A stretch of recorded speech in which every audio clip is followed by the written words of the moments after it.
Hello, everyone. Are you on break now? Hi, I'm Kara Warner. I work for People Magazine, and I have the pleasure to be your moderator today. And I'm just gonna get right to it and introduce this wonderful cast. Please welcome Mr. Jon Favreau, the director. Ms. Lupita Nyong'o, the voice of Raksha. Mr. Neel Sethi, Mowgli. Sir Ben Kingsley, the voice of Bagheera. Giancarlo Esposito, the voice of Akela. And producer Brigham Taylor. I almost said Brigham Young. Thank you. Yes. Okay. So I will just start things off and then turn it over to you guys. Mr. Favreau, can you talk about why this movie at this time? Like, what convinced you to go for it right now? Well, a lot of it was the enthusiasm of Disney and specifically Alan Horn, who's really connected with this film, with the story from the Kipling stories when he was growing up, and I connected very much with the animated film when I was growing up, and so we had common ground of both having great affection for this property, and the question became, if we love it so much in those other forms, why do it now? And as he pointed out to me, he says, look, when he saw Life of Pi, he realized that the technology may have come to a point where you can actually tell the story in a different way and maybe bring some of what existed in his imagination when he was growing up visually onto the big screen.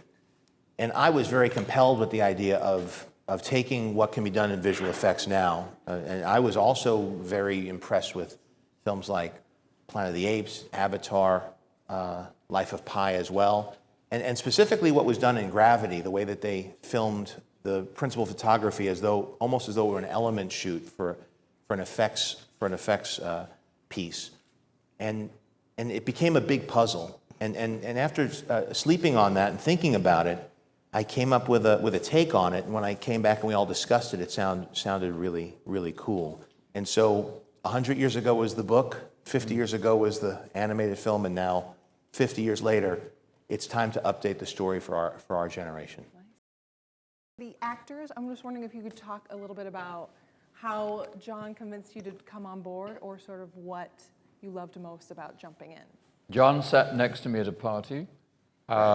He seated himself next to me with his benign smile and invited me to play Bagheera. And I think I said yes before you got to the end of the scene. Yes, we had met on the set of Iron Man 3. Yep. And I went from being completely starstruck to being impressed until finally just feeling a lot of affection for him. Sir Ben's an incredibly generous, warm, wonderful storyteller in person, and being an actor, I got some whole days, which I'm not used to having, and we spent some time together in Miami. Nice. I think that the captain in charge of the project brings his or her taste to the project, and I knew Jon well enough, and I'm fond enough of him to know that his taste and judgment and his perception of humanity and childhood and storytelling completely concur with mine, so it was a joy to join this beautiful project of his. How were you convinced? Well, I met with Jon while I was very busy with the campaign for 12 Years a Slave at the time that I met with Jon, and he very quietly walked me through his idea for this version of the Jungle Book. And what struck me was the compassion with which he was talking about these characters. There was all this state-of-the-art stuff he was going to do with it, but at the heart of it was the love of the story and like a real vision for each character that he was going to bring to life. And for me, that was what got me. Nice. And Mr. Jon and I were working on, Jon called me to do a trailer for a game called Destiny. And there was a little piece in the beginning of that trailer that father was reading to his son the story of Mowgli from the book. And so we connected immediately in between takes talking about the book and the material. And I'm a Kipling lover.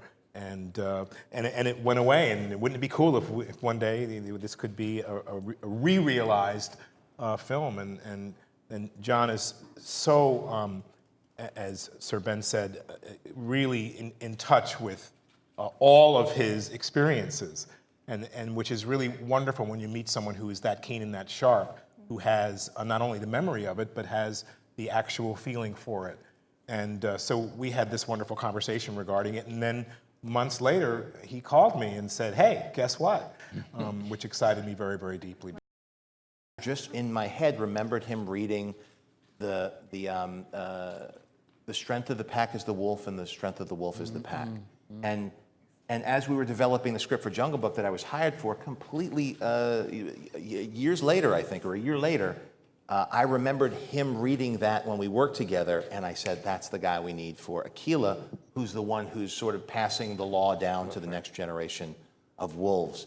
So it's very weird how these things kind of, it's hard to imagine that there's not some guiding force to the way all of things that seemingly are. Exactly, for me, it's coincidences play out. synchronicitous, because for me, this story came from my mother. I come from divorced parents, and I have a brother. So my mother would read this Law of the Jungle to us because it was us three. We had to survive. It was the three of us. And so it really meant something very deep inside me. It's like when I tell my 4 girls now, you never leave a man behind. When you leave the bathroom, anywhere, you never leave anyone behind. So that plays through in my life. That became the theme. As we developed the script, that became our theme.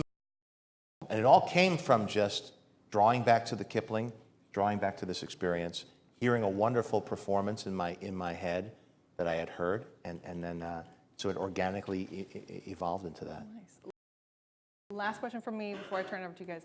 Neel, if you could talk about how crazy your auditions were, and then sort of those first meetings you all had. I understand Mr. Favreau sort of had you sort of work through things, and if you could just kind of talk about what that was like starting to play around with the material.